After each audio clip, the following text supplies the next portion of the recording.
Alright then, are we live?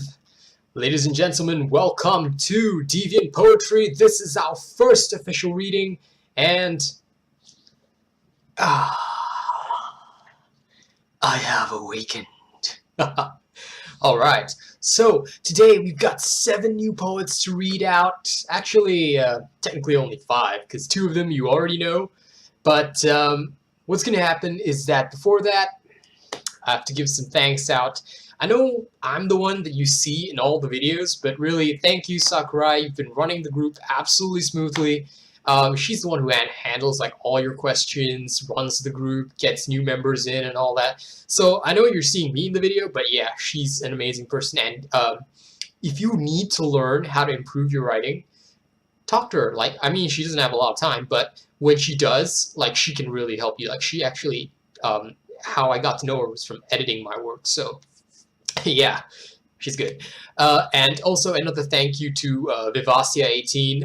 You're on Tumblr, so I hope you see this video because you like reblog and note all my stuff. So yeah, basically she's been helping me get more known. So thank you so much there as well. Now then, just like with the previous video, that's my journal in the background. A little bit of advertising here. Check it out. Poet Blaze, Writer Gang.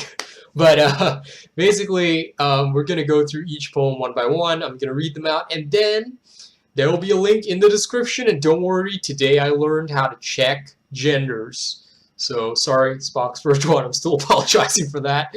And I would really appreciate it, of course, after I do the reading, if you would not only share this reading video in your journal or on your page, but if you just help me advertise one of my videos. It's really not much to ask, and it would really help this channel grow and help you get more known as well. Okay, are we ready? Shall we begin? Yes, we shall. Okay, so the first poem I've got today is It's Time to Set the World on Fire by Psycho Cat. Are you ready for this? You better be. Let's go. It's time to set the world on fire, to do away with every liar, take the tools of pain and torture, and set them all upon the pyre. Time to purge this ugly culture of jackal, pig, and vulture, to drag them out from putrid den, bare to light their horrid order. Let fly the hounds into the fen, and let not evil hide again. They will return with mouths agape. The only evil here is men. In every corner of the map he lies in wait and sets a trap. He hopes another he will catch. Upon himself the jaws do snap. He'll try to call it just a scratch, but he'll need more than a simple patch. The wound ignored and I dumbfounded. Ignorance and denial match. Into the streets in mobs they round, and for goodwill evil propounds. They hold up martyrs to their cause. They'll see the truth underground. While they shout, they receive applause, and hope the crowd does not see their flaws. O hypocrites, your cause is dire. You set the world by the serpent's jaws. Now, I hope you enjoyed that. That was It's Time to Set the World on Fire by Psycho Cat. Link to her page. Is it her? Okay, wait, I'm sorry. Still checking genders. I'm still new. It doesn't tell me, but Psycho Cat, well, this person, I hope you go to their journal. If it's not a lady, if it's a man, then I'm sorry. But yeah, link, description. You have to go there. This poem was good. Okay, next one. Insanity by PC Tom Girl. You ready for this? It always starts out the corner of your eye. A shadow, an animal, a smile so wry. But it will grow into something more. Something to make you check behind doors. A feeling that makes you worry away. One that makes you question your say. And then you'll start to imagine them near. Without eyes and mouths, but still with those sneers. You'll start to imagine them breaking your neck. Yet you convince yourself you've nothing to fret. Then in your head a voice so clear, until it's all you're able to hear. And that is when you'll start to worry. That you belong in rooms as white as flurries, that you'll be given a jacket to match, to wear until they can fashion your patch.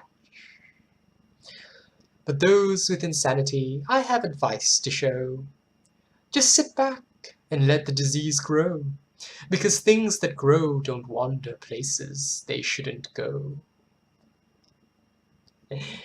And that was Insanity. Somehow the rhyme scheme in this one makes me feel like I should say, he's here in your words, but then he's gone in a look. Chen is the real Babadook. Okay, well anyway, that was Insanity by PC Tom Girl. Link to her page, description. This one I checked the gender beforehand, haha, so you won't get me this time. Alright, so that was our second poet for the day.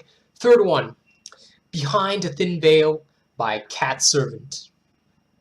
And this time I'm going to check the gender first. It's male, so the Cat Servant's male. So you have to go to his page, link is in the description. I'm going to read the poem for you now. Devils and angels, watching the ways of the world, powerful beings constrained by expectations and by their innate natures. How they must wonder at man's mutability. Such wild, strange creatures, tangled in passion and time. Whatever was God thinking? This tired world goes on with guidance or without it. Devils and angels, finding it more difficult to even pretend to care. That was pretty solid, so yeah, definitely gotta check this person out. That was Behind a Thin Veil, a Cat Servant, link, description. Okay, next one. This is Sailing Among the Stars by Royal Breeze. I think I'm just going to do the gender checks now. Female, Canada. Okay, so it's her page. You have to go to her page, link, description. I shall get started on this poem right now. It's a long one. You ready for this? You lay so still in the slow-moving grass. You breathe so light, like a falling leaf. Your head is facing up to the sky, as the moonlight reflections bounce off of your eyes. A hoo of an owl, the brush of the breeze, causes you to relax and breathe. A shooting star passes by with no hurry. You look around the dark blue sky with no worry. You find the Big Dipper and Cassiopeia, Orion the hunter and Taurus the bull, when you notice there's something new in the air. That doesn't look like Ursa the grizzly bear. It's twisting along the stars in the sky without a care in the world. As it went and passed by, its sail catching the stardust so high. Quickly you scramble up to your feet. Your mind is racing. Did you really just see a ship in the sky? It cannot be. You yell way up high in your loudest voice, in the hopes that they hear you. An echo just came in reply. Ahoy! Which means hi. You yell again to try to talk. The person replies, we need to dock. They look around for a place for them to land. Then they ask you if you could lend a hand. You'd help them to tie up their boat. They say thanks, then ask if you would like to float. Among the stars and the setting sky, you look up to the moon, way up high. Why not, you say. You climb aboard. The anchor lifts up high on deck and flies you to every star you see. You dip your hand right over the edge. Stardust hits upon your head. You close your eyes and open them again. Just find you're in your bed.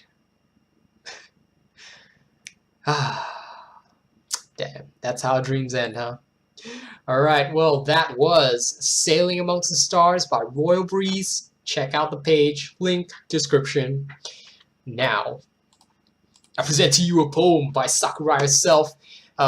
She did this from the prompts that I gave her. I thought it was really good, and she decided to give it to me to read. So, link to her page, although you probably already know it's in the description, but yeah, you probably know her as well, but let's read it anyway because it's pretty good. You ready? Your pleasure is my duty was something I used to say wholeheartedly, but over the years, dancing to this one note has made me grow tired of your endlessly looping tune. Short but powerful. If you too would like to check out the prompts, we are actually starting our own prompts. We will be doing them very soon, so keep an eye out. Yeah, not these two prompts though, they'll be different ones, but you will get your chance. Now, on to the next poet. I can't believe I messed that up. On to the next poet. The next poem is Phoenix by Sylvia Vare. I hope I'm pronouncing that name right. She's a lady from Denmark, so her page, link, description. Are you ready for this?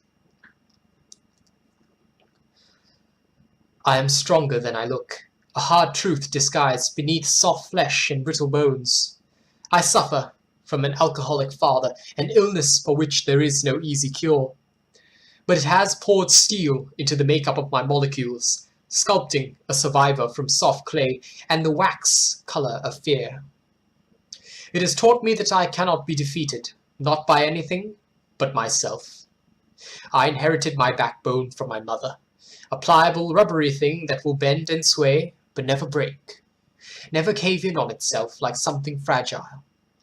I will rise and rise again, like a phoenix from the ashes, like a forest after the fire, and I will never stay down for long. Very powerful piece there. It's giving me like Protoss feelings. I just want to go and Taro a Dune right there. But that was a really good poem. So once again, it was Phoenix by Sylvia Vare. Link, description, you gotta check it out. And here's someone you all know. It's Spock's first one with the Cantankerous Sorcerer Lord of War. God, that was a mouthful to pronounce. She actually said that she wants me to read this specifically. I haven't read it before now, so this is going to be the only unrehearsed piece. But I will give it a go and see what happens. Hopefully I have the right voice. How should I do this one? Okay, well, I guess I'll wing it. Ready? Oh, and link to her page, description. It's a her, it's a her, it's a her, gender correct. The Cantankerous Sorcerer Lord of War, he has sent for me. And though he was of German and very little French blood, he loved me far more than my own father could. I was merely 18, and he was nearly 33, when he made the demand to be allowed to marry me. He was the brooding, clandestine type, a murderous recluse with a thirst for gore, and the more my father attempted to dissuade him, the more demented grew the countenance he wore. He'd brood and brood as if his rock guts were in pain, as if bona fide acid spewed and spurted through his veins. His skin was as soft as baby's breath, shrouded with dew, and on his head unruly coiled hairs twined and grew. His skin was a rather sunny shade of ochre and dust. His face was all creases and lines, both nose, brow, and lips, and as he watched me with eyes of unsatisfied lust, I believed I could feel our potential product of unity stirring between my hips. Oh, how he'd brood and brood on and on. His misery would haunt him both day and night and right into dawn. He's festering and goading his own wounds. So it was clear to see many were unsurprised when he met his doom. My lonely, brave, cantankerous Lord of War would have been mine, I could have swore, but my father's oppression hindered me to say no more. And oh, my knight, my pitiful Sir Alexi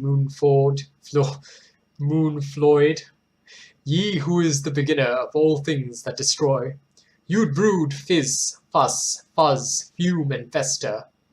It is no wonder I did not stir when my father related that you'd given yourself the ulcer. My darling, brave, and valiant mercurial sorcerer, you'd sputter, spit, and conjure spite with a daunting list of expletives in the face of my father who insisted that I should remain unrequited, and the day that you inhaled your last whiff of absinthe, declared your acquiescence and began to drink. I rejected my father's command, I became resolved, and I ran. I ran to your house down by the besotted willows, the belladonna and cheer mist lake, only to see that my efforts were futile, as I had come too late. And there by your cold and inert side, I cradled your heavy head, opened the ducts, and was given to cry. My darling lover of war, the boon companion of all things that destroy, I could have sworn as the villagers took me away, that on your cerulean lips played the scent of Nephilim's dandelion, a herb that only grew on my father's deadly vine. This made it clear to me that someone had taken Mon Petit and stolen him away from me. And I know I mispronounced that bit. But that was the Cantankerous Sorcerer Lord of War by Spock's first one. I know I messed up the middle, but Hopefully that was still somewhat good. I had to wing the voice. I'm so sorry because this one I did not have time to rehearse. But that was all our poetry for today. Ooh, I didn't cough at all until the end. Okay, that was all our poetry for today. 7 fantastic poets. Their links are in the description. You have to check them out. And of course, to the 7 who were read, I would hope that you just share one of my videos, or just any one of my videos would be fine. You could choose one of my gaming videos, my Zen videos, whatever. Just share one video other than the reading video. And of course, do share the reading video, because then you can show people, hey, my poem was read in a dramatic voice. Alright, guys. Thank you for watching this episode. I shall see you on the next one. Thank you very much. Oh, and of course, don't forget to join the Writer Gang and submit your works. We will read them. And I also forgot to say, I know I really should be ending this, but do subscribe to my channel if you'd want more of this. I can't believe I forgot to say that. That's always the right ending on a YouTube video, but I'm rambling. Okay, don't forget to subscribe, and I will see you soon.